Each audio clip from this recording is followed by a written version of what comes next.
Hi friends, welcome to my YouTube channel Sanjay academy. कैसे हैं आप सभी लोग। आज हम लोग एसएसटी का प्रैक्टिस सेट नंबर 4 करने वाले हैं। इससे पहले हम लोग 3 प्रैक्टिस सेट को कंप्लीट कर चुके हैं। आज हमारा प्रैक्टिस सेट नंबर 4 है। तब आज की क्लास मोस्ट इम्पॉर्टेंट होने वाली है। चलिए अपनी क्लास को स्टार्ट करते हैं विदाउट वेस्टिंग एनी टाइम। सभी लोग साथ साथ में अपना स्कोर करते चलें। बहुत अच्छे क्वेश्चन हैं, इंपॉर्टेंट क्वेश्चन है, लेटेस्ट में आए हुए क्वेश्चन है, ट्रेंडिंग क्वेश्चन है। आज की क्लास में पेडागोजी प्लस कंटेंट वाले दोनों टाइप के क्वेश्चन हैं। कंटेंट वाले ज़्यादा हैं, ठीक है। बताइए, समुद्रगुप्त की निम्नलिखित में से कौन सी ऐसी नीति थी जो विशिष्ट रूप से दक्षिणापथ मतलब दक्षिण में रहने वाले शासकों के लिए थी। वो कौन सी थी। इन्होंने पराजय स्वीकार की और इन्हें पुनः शासन करने के लिए अनुमति दी गई। उनके साम्राज्यों को उखाड़ फेंका गया और उन्हें समुद्रगुप्त के साम्राज्य का अंग बना लिया गया। इन्होंने समुद्रगुप्त की अधीनता स्वीकार की और अपनी पुत्रियों का विवाह उससे किया। चौथा ऑप्शन है हमारा। ये उपहार लाते थे, उसके आदेशों का पालन करते थे और उसके दरबार में उपस्थित होते थे। तो बताइए कौन सी नीति थी दक्षिणपंथियों के लिए जो कि समुद्रगुप्त के द्वारा अपनाई गई थी। तब देखिए सीधा सा इसका आंसर है, जो दक्षिण पंथ वाले थे, दक्षिण में रहने वाले राजा थे, इन्होंने अपनी जो हार को स्वीकार कर लिया था और समुद्रगुप्त को अपना राजा मान लिया था, ठीक है। और उससे अब अनुमति ले ली शासन को चलाने के लिए। सो ए इज आवर राइट ऑप्शन, मतलब पहला हमारा इसमें सही है।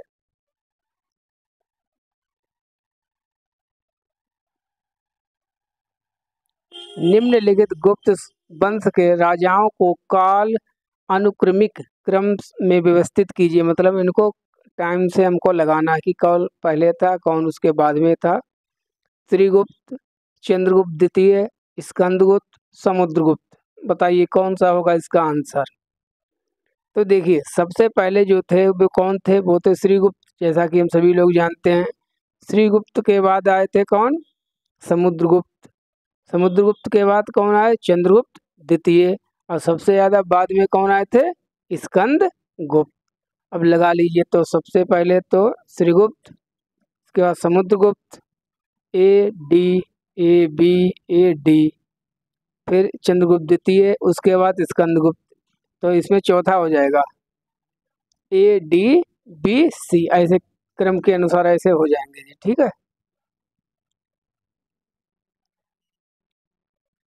क्वेश्चन नंबर 3, गर्भगृह। बताइए गर्भगृह क्या होता है। गर्भगृह कुछ प्रारंभिक हिंदू मंदिरों का सबसे महत्वपूर्ण भाग था। गर्भगृह क्या होता है, मंदिरों में वह स्थान जहाँ लोग एकत्रित हो सकते थे, वह स्थान जहाँ धार्मिक अनुष्ठान नहीं किए जाते थे। गुफाएं जिन्हें मूर्तियों तथा भित्ति चित्रों द्वारा पूरी तरह सजाया जाता था। वह स्थान जहाँ मुख्य देवी या देवता की मूर्ति को रखा जाता था। देखिए जो गर्भगृह था वहाँ पर जो मेन डाइटी थी उसकी मूर्ति को रखा जाता था। जैसे भोलेनाथ का मंदिर है, शिव जी का मंदिर है तो शिव जी की मूर्ति रखी जाएगी, राम का मंदिर है तो राम की रखी जाएगी, हनुमान जी का तो हनुमान जी की रखी जाएगी। तो जो मेन जो मंदिर का पोर्शन होता है जहाँ पर मुख्य डाइटी की मूर्ति रखी जाती है उसको हम कहते हैं गर्भगृह। So fourth is our right option. मंडपम क्या था, व्हाट वाज मंडपम। मंडपम था वह स्थल जहाँ देवी देवताओं की मूर्ति रखी होती थी। स्तूप के चारों ओर निर्मित एक पथ माने मार्ग, एक सभागार जहाँ लोग एकत्र हो सके, मंदिर का एक पवित्र स्थल। तो देखिए मंडपम नाम से ही क्लियर, जैसे हमारे यहाँ 2023 में जो G20 का सम्मेलन हुआ था उसमें आपको अगर ध्यान हो भारत मंडपम बना था। कौन बना था, भारत मंडपम।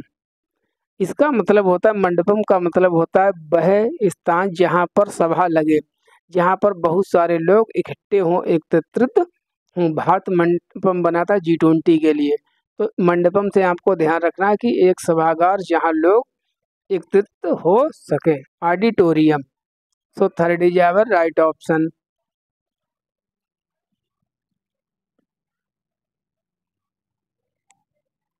क्वेश्चन नंबर 5, बताइए शिल्पादिक्रम के बारे में कौन से सही है कथन।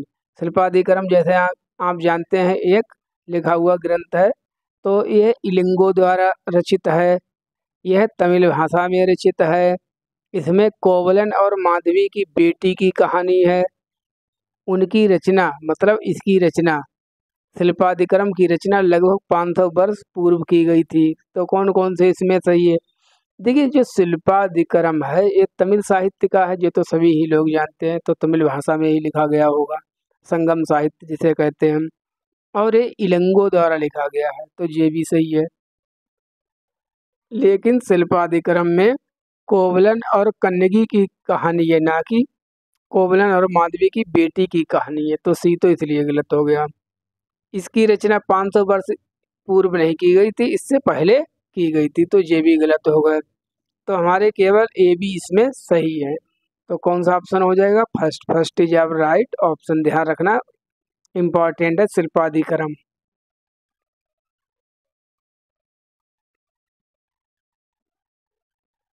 छठा है हमारा,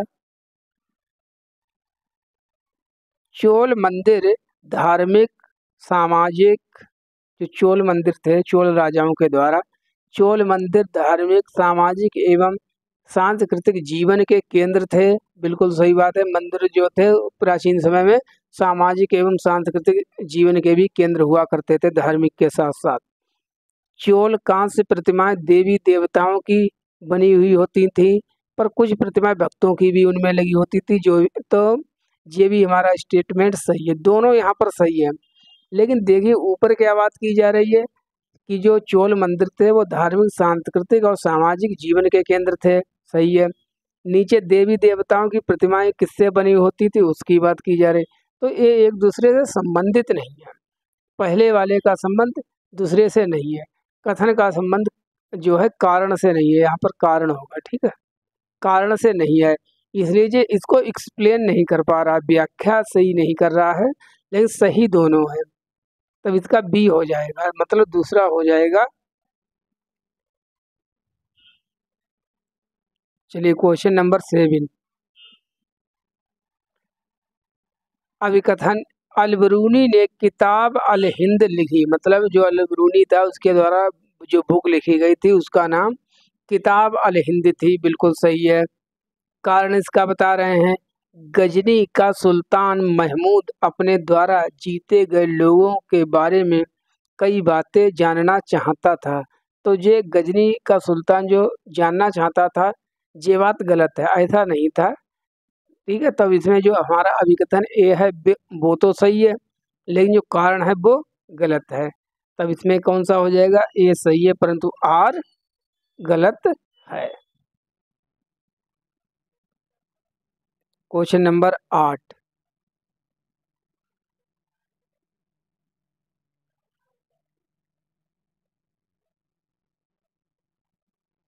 कथन ए, रजिया ने अपने अभिलेखों में अपना नाम पुरुषों जैसा लिखकर अपने पुरुष होने का भ्रम पैदा किया है।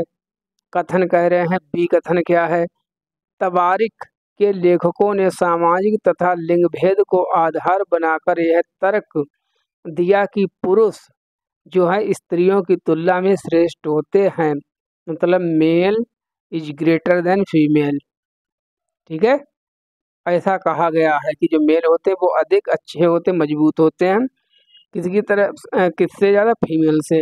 अब देखिए जो पहला वाला तो वो तो देखते ही गलत है कि रजिया ने ऐसा कोई भी काम नहीं किया था, अपने को कोई भी पुरुष होने का उसने दावा नहीं किया है, तो ये तो गलत हो गया। लेकिन दूसरा जो कथन है बीजे सही है, तवारीख में बिल्कुल ऐसा ही लिखा है कि इन्होंने जो है जेंडर बायसनेस को बहुत ज़्यादा फैलाया हुआ है, तब ये तो गलत हो जाएगा, लेकिन बी हमारा सही हो जाएगा। देखिए जब ये गलत है तब इन दोनों के होने का मतलब ही नहीं उठता है, क्योंकि ये तो गलत है, ये सही है, ये सही है नहीं, तो इसलिए चौथा हमारा सही हो जाएगा।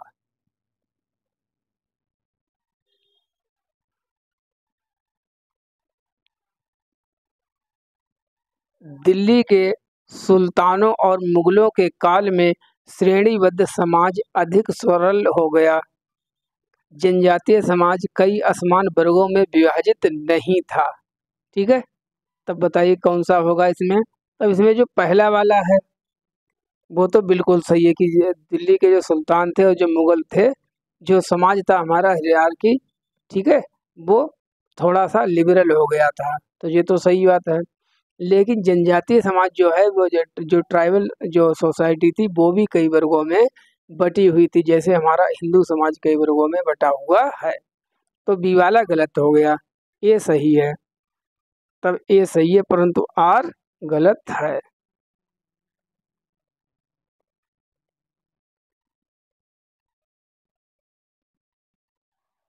बताइए आईने अकबरी से संबंधित कौन सा कथन सही है। आईने अकबरी, देखिए सभी जानते हैं जो आईने अकबरी थी अबुल फजल के द्वारा लिखी गई थी।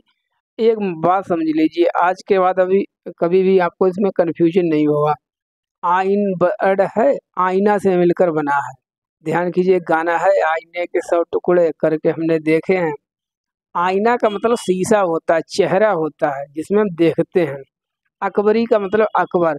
तब अकबर के समय क्या रहा था, कैसा प्रशासन था, क्या क्या चीज़ें थीं, तो उसको दिखाने के लिए, उसको प्रोजेक्ट करने के लिए, ठीक है, ये लिखा लिखा गया था अबुल फजल के द्वारा। इसके नाम से ही क्लियर आईने अकबरी के अकबर के प्रशासन संबंधी, धार्मिक संबंधी जो भी कुछ था वो सब इसमें लिखा हुआ है। ये अकबर के प्रशासन के विविध पहलुओं के विषय में संपन्न सांख्यिकीय विवरण प्रस्तुत करती है। तब इसके नाम से क्लियर, आईने का मतलब आईना से मिलकर बना शीशा। So first is our right option, आगे पढ़ने की कोई ज़रूरत नहीं है। क्वेश्चन नंबर 11, सामाजिक विज्ञान का अध्ययन वैज्ञानिक क्यों है। बताइए, इतना क्वेश्चन बन गया कि इसका वैज्ञानिक क्यों है। इसके अंतर्गत क्रमबद्ध तरीके से प्रमाणित ज्ञान को अर्जित किया जाता है। यह पाठक को समाज का वैज्ञानिक अध्ययन करने में सहायता करता है।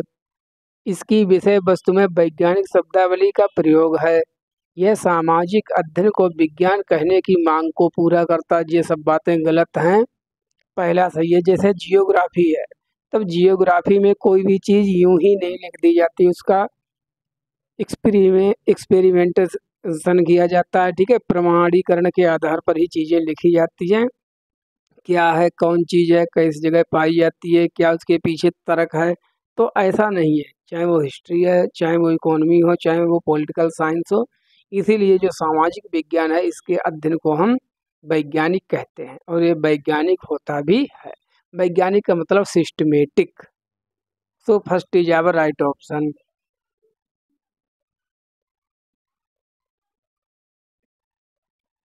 मानव बस्तियों के लिए आदर्श बसाव स्थान के चयन के लिए निम्नलिखित में से कौन सी परिस्थितियां उपयुक्त हैं। आप बताइए, आप हैं, ठीक है, आप मान लीजिए किसी नई जगह पर रहने जा रहे हैं, ये कोई स्थान है, आप यहाँ पर रहने जा रहे हैं, तब आप यहाँ पर क्या क्या चीज़ें देखेंगे, किस जगह पर आप रहना पसंद करेंगे, ऐसे जोड़िए अपने आप से। जलवायु अनुकूल होनी चाहिए। अब मान लीजिए अगर यहाँ पर -30 सेंटीग्रेड का पारा जाता है या बहुत ज़्यादा, ठीक है, +60 अगर यहाँ पर सेंटीग्रेड टेम्परेचर रहता है, तो दोनों कंडीशनें हमारे लिए उपयुक्त नहीं है रहने के लिए, तो खराब हैं। या बहुत ज़्यादा ठंड है, गर्मी है, हवाएं चलती हैं, एटसेट्रा। जल की उपलब्धता, अब यहाँ पानी होना चाहिए प्रॉपर हमारे पीने के लिए, रहने के लिए। देखिए बिना पानी के हम सर्वाइव ही नहीं कर सकते हैं, तो ये भी चीज़ होनी चाहिए।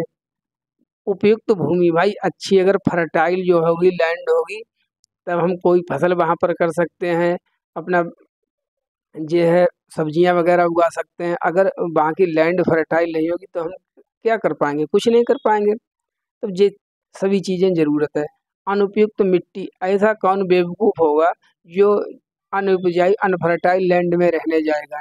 ठीक है, अनफर्टाइल लैंड में कोई रहने नहीं जाएगा, फर्टाइल लैंड में सभी लोग रहने जाएंगे। तब इसमें ए बी सी तीनों सही है। कहाँ है ये, चौथे में है, तो चौथा हमारा सही है। बिल्कुल व्यवहारिक क्वेश्चन था, कॉमन सेंस वाला। क्वेश्चन नंबर 13,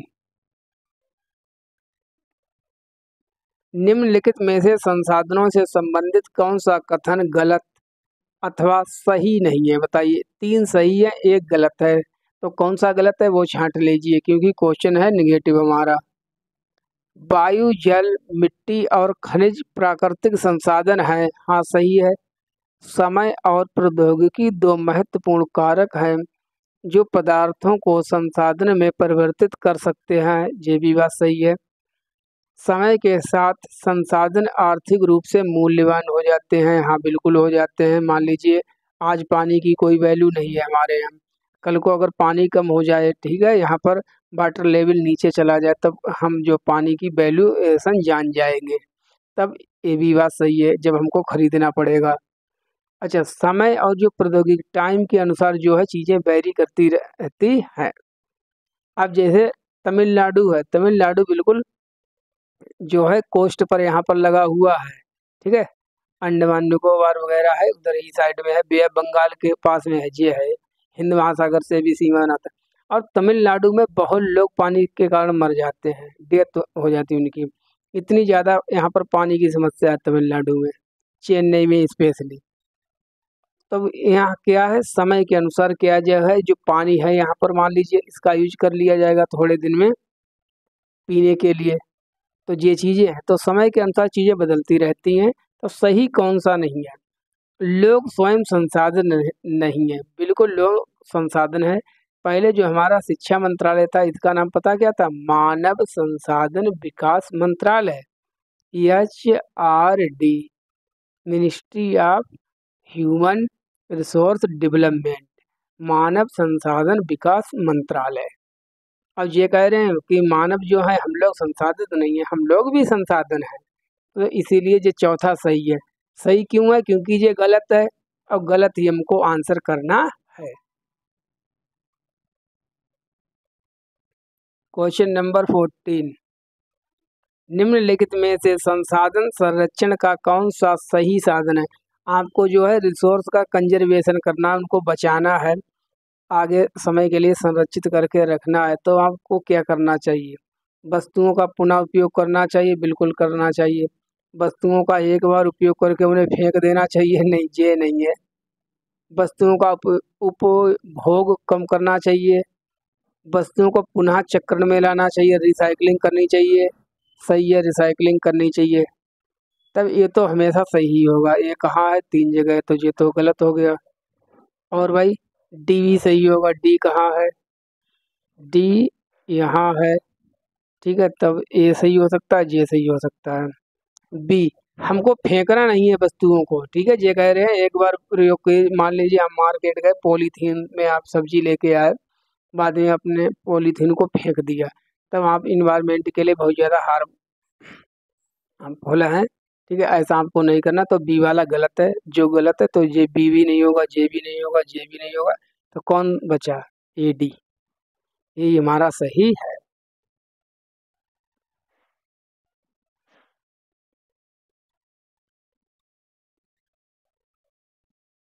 15, कथन ए, भारतीय स्वतंत्रता संग्राम में भिन्न सांस्कृतिक, सामाजिक, आर्थिक, धार्मिक, क्षेत्रीय पृष्ठभूमि वाले लोगों ने हिस्सा लिया तथा देश को स्वतंत्रता दिलवाई, बिल्कुल 100% सही है। सभी लोग अलग अलग धर्म के थे, हिंदू, मुस्लिम, सिख, ईसाई सभी थे, सभी की संस्कृति अलग थी, लेकिन सबका उद्देश्य कॉमन था, भारत को आज़ाद कराना, 100% सही। भारतीय विविधता हमेशा इसकी ताकत रही है, वो तो बात ही क्लियर है, ठीक है। जब तक हम हमारे देश की विशेषता क्या है? अनेकता में एकता, क्योंकि उत्तर प्रदेश से लेके तमिलनाडु तक, गुजरात से लेके कन्याकुमारी तक, मणिपुर तक, नागालैंड तक, सभी की संस्कृति, सामाजिक, आर्थिक सब कुछ अलग है, लेकिन सब हैं यूनाइट, एक होकर रहते हैं। तब देखिए ऊपर वाला कथन नीचे वाले कथन से संबंधित है कारण से, इसलिए ये इसको स्पष्टीकरण भी सही करेगा, इसकी व्याख्या भी सही करेगा और सही भी दोनों। तो कौन सा होगा हमारा? कथन और कारण दोनों सही है, किंतु ए का कारण, किंतु बी ए का कारण है, सही है, यही सही है।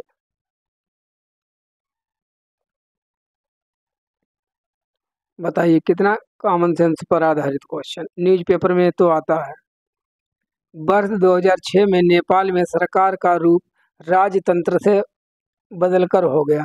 2006 में जो था, 2006 तक नेपाल में राजा बनता था, ठीक है। 2006 तक नेपाल में जो था राजा बनता था, ठीक है, राजशाही शासन था, राजा बनता था। लेकिन 2006 में ये समाप्त हो गया। अब यहाँ पर लोकतंत्र की स्थापना हो गई है, अब सरकार को चुना जाता है। तब 4 इज आवर राइट ऑप्शन। भारतीय लोकतंत्र के संदर्भ में निम्नलिखित में से कौन सा कथन गलत है? निगेटिव क्वेश्चन है, पहचान लीजिए, गलत है। इसमें 3 सही है, 1 गलत है। कौन सा सही है? सही तो 3 होंगे, गलत 1 है। भारत में सरकार को लोग अप्रत्यक्ष रूप से चलाते हैं, सही। भारत में पहला आम चुनाव 1950 में हुआ, नहीं। भारत में जो पहला आम चुनाव था वो 25 अक्टूबर, ठीक है, 25 अक्टूबर 1951 से शुरू होकर और जो 21 फरवरी 1952 तक चले थे, ठीक है। तो आम चुनाव 51 और 52 में हुए, जबकि ये कह रहे हैं कि भारत में पहले आम चुनाव जो थे वो 1950 में हुए थे। तो यही गलत है, और जो गलत है वही हमारा सही है, क्योंकि हमको नकारात्मक आंसर करना है, क्योंकि क्वेश्चन निगेटिव पूछा गया है। So second is our right option.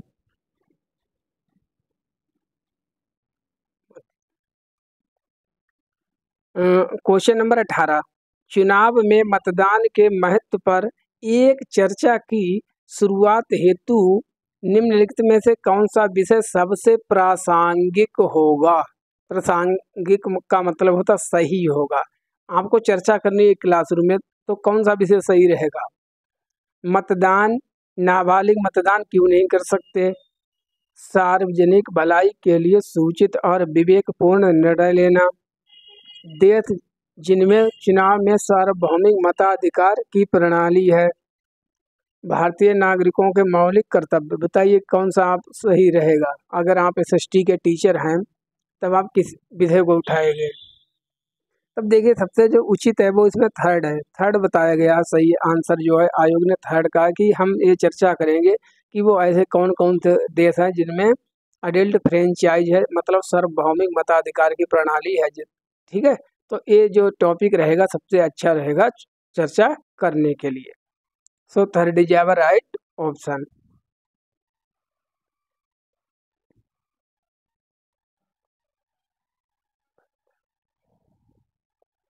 निम्नलिखित कथनों पर विचार करें और सही विकल्प का चयन करें। राज्यसभा मुख्यतः देश के राज्यों के प्रतिनिधि के रूप में काम करती है, सही।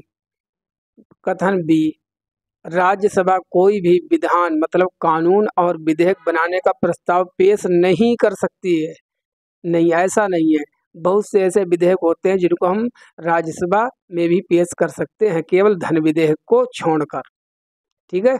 जैसे संविधान संशोधन का नियम है, किसी में भी हम पेश कर सकते हैं, राज्यों से संबंधित कोई है, तब ये आप नहीं कर सकते, कह सकते हैं कि राज्यसभा में किसी भी प्रस्ताव को पेश नहीं किया जा सकता है। बिल को कानून के रूप में लागू करने के लिए आवश्यक नहीं है, बल्कि आवश्यक है कि उसे राज्य सभा की सहमति मिल चुकी हो। तो ये कोई जो था कथन बी, ये यहाँ पर गलत हो गया था कि इनका कहना है कि हम कोई भी बिल पेश नहीं कर सकते, विधेयक पेश नहीं कर सकते, जबकि हम विधेयक पेश कर सकते हैं। तब A is our right option and B is incorrect. So first is our right, A सही है किंतु बी गलत है। 20 स्टेट फॉरवर्ड क्वेश्चन है। भारत के संविधान के अनुसार निम्नलिखित में से कौन सा मौलिक अधिकार नहीं है? 3 मौलिक अधिकार इसमें है, एक नहीं है। आपको बताना कौन सा नहीं है।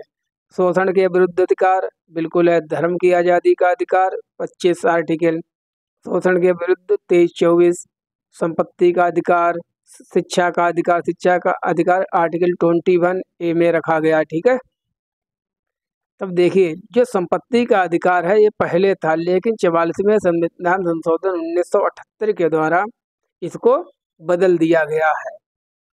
ठीक है, अब इसको आर्टिकल 300A में रखा गया है और ये एक संवैधानिक अधिकार है हमारा।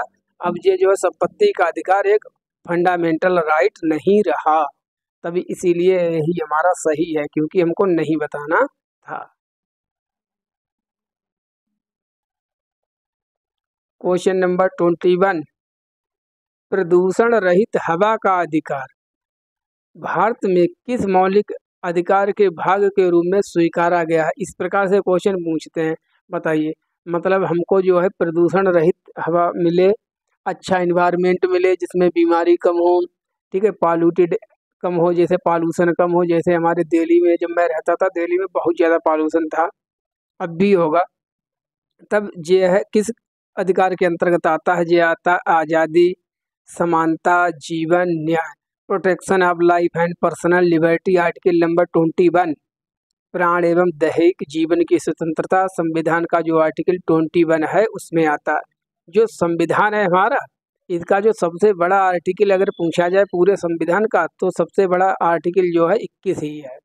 अगर आपको कुछ भी समझ में ना आए, जैसे खाना खाने का अधिकार, पानी पीने का अधिकार, ठीक है, और जीवन जीने का अधिकार, इस प्रकार से, और आ जाए मान लीजिए प्रदूषण रहित हवा का अधिकार, स्वास्थ्य का अधिकार, सोने का अधिकार, हाँ सोने का भी अधिकार है, 21 में ही है। तो ये सब कुछ 21 में ही है। तब 21 में हो जाएगा आज़ादी, समानता, जीवन, न्याय, तो जीवन वाले में हो जाएगा। Protection of life and personal liberty, प्राण एवं दैहिक जीवन का अधिकार। 22, लोकसभा में सत्ताधारी, ये थोड़ा घुमा दिया है तो सीधा सा क्वेश्चन, लोकसभा में सत्ताधारी दल का मुखिया इनमें से कौन होता है? मतलब जो सरकार में होते हैं उनका एक जो प्रमुख नेता होता है उसको हम क्या कहते हैं? प्रधानमंत्री, अध्यक्ष, उपराष्ट्रपति, राष्ट्रपति। तो देखिए जो सत्ताधारी दल होता है, जो पॉलिटिकल पार्टी होती है, उसके जो लीडर होते हैं उनको हम पीएम कहते हैं। ठीक है, जो इसमें कौन है? श्री नरेंद्र मोदी जी हैं बीजेपी गवर्नमेंट में। अब अगर हम बात करें, एक विपक्ष का भी सत्ताधारी दल का नेता होता है, ठीक है, जिसको हम नेता प्रतिपक्ष कहते हैं, जो इसमें श्री राहुल गांधी जी हैं। तब ये दोनों होते नेता, ये होता है पक्ष का, मतलब सरकार का, जिसको प्रधानमंत्री कहते हैं। एक विपक्ष का भी होता है जिसको हम नेता प्रतिपक्ष कहते हैं, लीडर ऑफ अपोजिशन, जो श्री राहुल गांधी जी हैं। नेक्स्ट क्वेश्चन नंबर 23, निम्नलिखित में से किसको भारत का पहला नागरिक कहा जाता है? बताइए, बिल्कुल सरल क्वेश्चन है, 14 5वीं वाले बच्चों को भी ये तो पता है। गृह मंत्री को, राष्ट्रपति को, प्रधानमंत्री को, भारत के मुख्य न्यायाधीश को। तब देखिए जो भारत का पहला नागरिक होता है वो होता है भारत का राष्ट्रपति। बिल्कुल सही है, सभी को पता है। अगर पूछ लिया जाए भारत का दूसरा नागरिक कौन होता है, पहला तो सभी को पता है, तब जो भारत का दूसरा नागरिक होता है वो राष्ट्रपति की पत्नी होती हैं। ठीक है, राष्ट्रपति की पत्नी होती हैं। और अगर राष्ट्रपति फीमेल है तब उसका जो पति होगा वो होगा दूसरा राष्ट्रपति। जैसे इसमें द्रौपदी मुर्मू जी हैं, तब जो इनके पति होंगे, अनफॉर्चुनेटली इनके पति हैं नहीं, तब अगर वो होते तो वो होते दूसरे नागरिक। और जो जिला होता है, जिला, ठीक है, डिस्ट्रिक्ट, डिस्ट्रिक्ट में पहला नागरिक कौन होता है भारत का? तो जिला में जो भारत का पहला नागरिक होता है वो डीएम साहब होते हैं। जो डीएम होते हैं वो होते हैं, ठीक है, एमपी को मन लगा देना, सांसद नहीं होते, डीएम साहब होते हैं जो कि पहले नागरिक होते जिला के। 23-24, अनुसूचित जातियों के लिए कितने संसदीय निर्वाचन क्षेत्र आरक्षित है? मतलब जो शेड्यूल कास्ट होती है, एससी कास्ट होती है, उसके लिए जो है कितने जो सीटें हैं वो आरक्षित की गई हैं? बताइए, लोकसभा में, मतलब संसद में, संसद का मतलब लोकसभा में 84, 47, 74, 48। तो ये है 48, सीधा सा फैक्चुअल क्वेश्चन है। 48 सीटें हैं जो एससी लोगों के लिए आरक्षित की गई है। क्वेश्चन नंबर 25, जन स्वास्थ्य के क्षेत्र में कोस्टा रिका, बहुत इंपॉर्टेंट चीज है, कोस्टा रिका क्या होता है बताइए। कोस्टा रिका उपागम किसे कहा गया है? सेना के जवानों के स्वास्थ्य पर खर्च करना, स्वास्थ्य और सुरक्षा पर एक समान खर्च करना, सुरक्षा बजट पर स्वास्थ्य बजट से अधिक खर्च करना, सैन्य बल न रखना ताकि जन स्वास्थ्य पर अधिक खर्च किया जा सके। तब कोस्टा रिका क्या है? अगर आप पहली बार पढ़ रहे हैं, नहीं जानते, कोई बात नहीं। तो कोस्टा रिका का मतलब है कि कोई भी देश वो जो है सैन्य बल है, जो सुरक्षा है उसको बिल्कुल भी ना रखे, जिससे जो उसकी आम आबादी है, आम जनता है, उसके ऊपर वो ज़्यादा उसके स्वास्थ्य पर खर्च कर सके। इसको हम कोस्टा रिका उपागम कहते हैं। So fourth is our right option. बिल्कुल अजीब क्वेश्चन ये था कोस्टा रिका वाला। क्वेश्चन नंबर 26, निम्नलिखित में से कौन सा राज्य सरकार का दायित्व भी है? मतलब वहाँ के जो पूछ रहे हैं वो ऐसा कौन सा विषय है जो राज्य सरकार, ठीक है, स्टेट गवर्नमेंट और जो सेंट्रल गवर्नमेंट है, दोनों के लिए कॉमन है। देखिए बंदरगाह, जो पोर्ट वगैरह होते हैं वो सेंट्रल गवर्नमेंट का सब्जेक्ट है। रक्षा, डिफेंस, ये भी सेंट्रल गवर्नमेंट का। विदेशी मामले, मिनिस्ट्री ऑफ फॉरेन अफेयर्स, ये भी इन्हीं के मामले, किसके? केंद्र सरकार के। लेकिन जो शिक्षा है, शिक्षा जो है वो कंकरेंट लिस्ट में है, समवर्ती सूची में है। ये दोनों के लिए है, ठीक है। इस पर राज्य भी सरकार भी नियम बना सकते हैं और केंद्र सरकार भी नियम बना सकती है। लेकिन पहले जो थी शिक्षा थी वो मूलतः किसमें थी? वो राज्य सरकार के विषय में थी, राज्य सूची में थी। लेकिन इसको संविधान संशोधन के द्वारा इसको समवर्ती सूची में डाल दिया गया है। तब राज्य सरकार का भी दायित्व किस पर है? शिक्षा पर।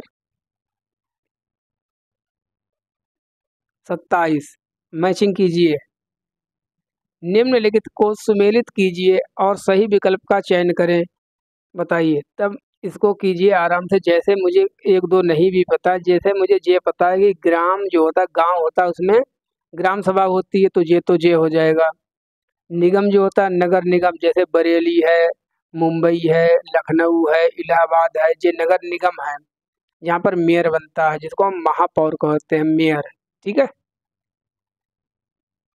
मेयर जो होता है, ये तो दो तो सही हो गए। अब बी का फर्स्ट, अब बी का फर्स्ट देख लो कहाँ है। यहाँ भी है बी का फर्स्ट, बी का फर्स्ट यहाँ भी है, तो ये दोनों हो सकते हैं। डी का सेकेंड यहाँ भी है, डी का सेकेंड यहाँ भी है, यहाँ नहीं, यहाँ भी है।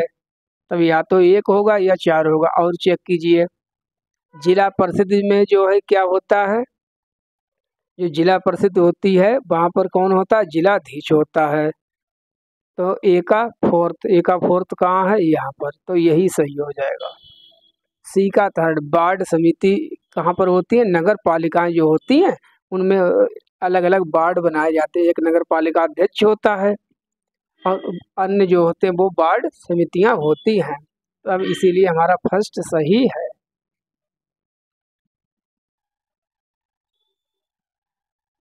क्वेश्चन नंबर 28, निम्नलिखित में से क्या पंचायती राज से संबंधित है? बताइए। मतलब पंचायती राज के जो सब्जेक्ट हैं उनमें कौन कौन सी चीज़ें आती हैं? ग्राम सभा आती है, विधानसभा नहीं आती है। देखिए विधानसभा वो अलग चीज़ है, पंचायती राज में ये नहीं आती है। पंचायत समिति आती है, जिला परिषद ये भी आती है। तब बी तो होगा नहीं आंसर, तब बी नहीं होगा, तब जे भी गलत, जे भी गलत। अब ढूंढिए कौन कौन बचा। ग्राम सभा होगा ही, जिला परिषद ये भी होगा। इसमें थर्ड वाला सही है, ए सी डी। क्वेश्चन नंबर 29, भारतीय उच्चतम न्यायालय, जिसको हम सुप्रीम कोर्ट कहते हैं या सर्वोच्च न्यायालय, द्वारा दिए गए डी के वसु निर्देश क्या है? बताइए। जो डी के वसु निर्देश हैं एक जजमेंट के द्वारा माननीय सर्वोच्च न्यायालय ने दिए थे। किससे रिलेटेड थे? 2014 में भी क्वेश्चन पूछा, 19 में भी पूछा। गिरफ्तारी, नज़रबंदी, पूछताछ के दौरान पुलिस द्वारा पालन की जाने वाली प्रक्रियाओं से जुड़े निर्देश। कार्यस्थल पर यौन उत्पीड़न की रोकथाम के लिए निर्देश। बच्चों के हानिकारक रोजगारों से बचाव के लिए निर्देश। घरेलू हिंसा से महिलाओं के बचाव के लिए निर्देश। तब जो डी के बसु निर्देश थे ये थे कि अगर आप किसी भी आरोपी को, अभियुक्त को अगर आप गिरफ्तार करते हैं तब उसके साथ किस प्रकार से व्यवहार किया जाना चाहिए, कैसे पूछताछ करनी चाहिए।